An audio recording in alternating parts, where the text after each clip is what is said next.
Pemerintah Kota Mataram memastikan pelaksanaan seleksi kompetensi bidang CPNS tahun 2020 akan dilaksanakan dengan penerapan protokol COVID-19.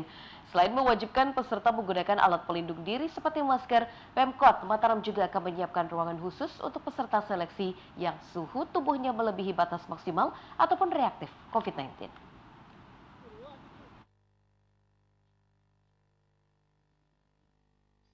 Kepala BKPSDM Kota Mataram Baik Nelly Kusumawati dengan didampingi jajarannya bersama anggota tim gugus tugas COVID-19 Kota Mataram, Rabu pagi tadi melakukan pengecekan lokasi pelaksanaan seleksi kompetensi bidang CPNS tahun 2020 di Aula SMK Negeri 3 Mataram. Pengecekan dilakukan guna memastikan lokasi tempat digelarnya tes SKB ini memenuhi syarat protokol COVID-19. Dan dari pengecekan yang dilakukan, gugus tugas menyimpulkan jika tempat ini sudah memenuhi standar protokol COVID-19, sehingga bisa dijadikan tempat pelaksanaan SKB. Bahkan jika nantinya terdapat peserta seleksi CPNS yang kebetulan dinyatakan positif corona, gugus tugas mengaku siap memfasilitasi agar peserta tersebut bisa tetap mendapatkan haknya mengikuti SKB, meski mengikuti ujian dari ruang isolasi perawatan. Jadi mereka akan dilakukan tes terpisah. Ya. Tes terpisah itu mereka disediakan, pengawasnya disediakan APD untuk 2 orang pengawas. Di lokasi mereka dirawat akan disiapkan protokol pengamanan yang ketat bagi teman-teman yang mendampingi.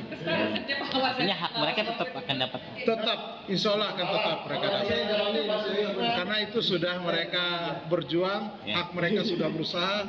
Nah, insya Allah mereka tetap ikut. Sementara itu, Kepala BKPSDM Kota Mataram Baik Nelly Kusumawati mengatakan, setelah cukup lama tertunda, jadwal pelaksanaan seleksi kompetensi bidang akhirnya dikeluarkan oleh pemerintah pusat, yaitu pada bulan September hingga Oktober 2020.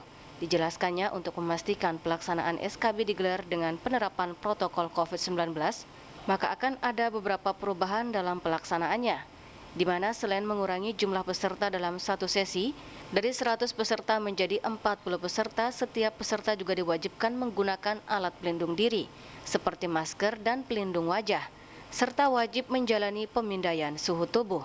Nantinya jika terdapat peserta yang suhu tubuhnya melebihi batas maksimal 37,3 derajat, peserta tersebut lokasi ujiannya akan dipisahkan ditempatkan di ruangan khusus. Selanjutnya sebagai upaya mencegah penularan COVID-19, pihaknya juga berwacana mewajibkan peserta menjalani rapid test. Untuk rapid test tersebut, pihaknya akan bersurat ke Dinas Kesehatan agar memfasilitasi pelaksanaannya, sehingga peserta tidak perlu mengeluarkan biaya rapid test. Bahwa kita dalam pelaksanaannya harus menjalani protokol COVID, sehingga yang tadinya butuh waktu jeda istirahat itu misalnya setengah jam, sekarang menjadi 2 kali lipat 1 jam. Karena persiapannya kan panjang, pengecekan, lama. Itu aja sih. Kalau yang lain-lain, Kalau jadwal ini juga jelas volume dikurangi. Sekarang ini kan yang harus tadi 100, jadi kita bisa lebih sedikit lagi. Sisanya itu supaya untuk yang di atas 3 itu kan yang boleh di 1. Berarti ada ruang isolasi khusus nanti? Iya, ini aja kita pakai.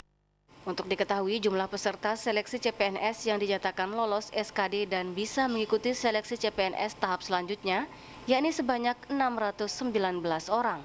Sementara kuota CPNS yang didapatkan Pemkot Mataram tahun 2020 ini, yaitu sebanyak 278 formasi.